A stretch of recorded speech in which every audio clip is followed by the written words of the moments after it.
Assalamualaikum warahmatullahi wabarakatuh. Saudara-saudari yang dirahmati Allah Subhanahu wa taala. Sebagaimana firman Allah Subhanahu wa taala fi Kitabil Aziz, A'udzu billahi minasyaitonir rajim. Ya ayyuhallazina amanu kutiba alaikumus siyamu kama kutiba alal ladzina min qablikum la'allakum tattaqun. Sadaqallahul azim. Wahai orang-orang yang beriman, difardukan ke atas kamu berpuasa sebagaimana umat-umat yang terdahulu, yang bertujuan supaya kamu menjadi hamba Allah yang bertakwa kepada Allah Subhanahu wa taala. Inilah matlamat tujuan utama kita mengharungi bulan Ramadan adalah sebagai madrasah, sebagai suatu tempat bulan untuk memberikan kita suatu penghayatan, pengajaran, melatih diri kita menjadi insan mukmin yang bertakwa kepada Allah Subhanahu wa taala. Dalam menceritakan persoalan takwa ini, ada orang menyatakan bahawa takwa itu hanyalah tertumpu kepada sifat para alim ulama, khusus kepada orang-orang yang bersifat kesufian, orang-orang agamawan, sedangkan mereka tidak menghayati apakah sebenarnya konsep takwa itu, apakah ciri-ciri takwa itu yang sebenarnya. Salah satu perkara yang disebutkan, dinyatakan oleh Allah Subhanahu wa taala dalam firman Allah yang saya bacakan tadi, berpuasa. Setiap orang yang beriman yang berpuasa, tidak kira siapa, semuanya layak untuk menjadi hamba Allah yang bertakwa. Tidak mengira apa darjatnya, apa latar belakangnya, di manakah tinggalnya, apakah bangsanya, apakah latar belakang pendidikannya, tidak kira jantinanya, lelaki ke wanita, orang tua, pemuda, remaja, semuanya difardukan berpuasa itu untuk melatih, untuk melahirkan setiap insan itu menjadi hamba Allah yang bertakwa di sisi Allah Subhanahu wa taala.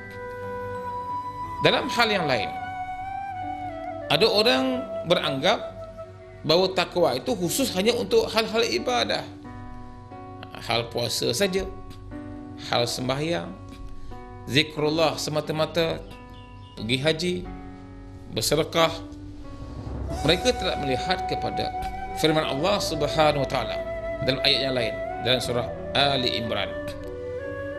A'udzu billahi minasyaitonir rajim. Ya ayyuhallazina amanu taqullaha haqqa tuqatih wa la tamutunna illa wa antum muslimun wa'tasimu bihablillahi jami'an wa la tafarraqu. Yang Allah tegaskan di sini, wahai orang-orang yang beriman, hendaklah kamu semua bertakwa kepada Allah Subhanahu wa taala dengan sebenar-benar takwa, dan jangan kamu mati melainkan kamu dalam keadaan muslim.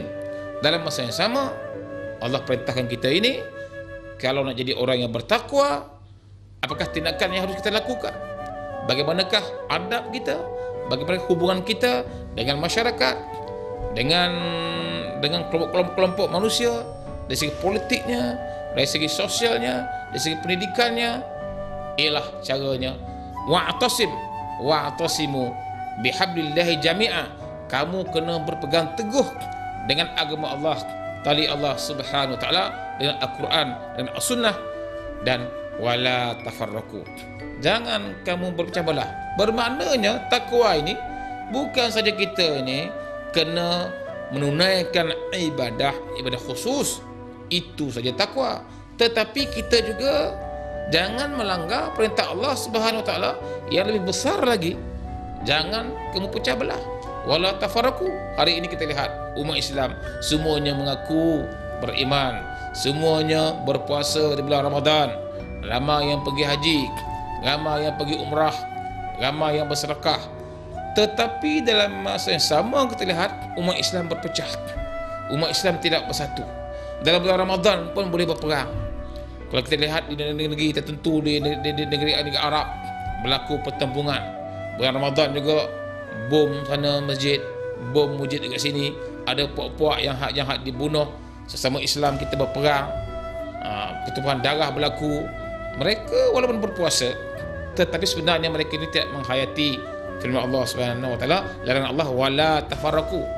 Ini bermakna takwa itu bukan saja melakukan perkara-perkara ibadah khusus, tetapi jangan kita melanggar larangan Allah la tafarraqu. Jangan kita pecah belah.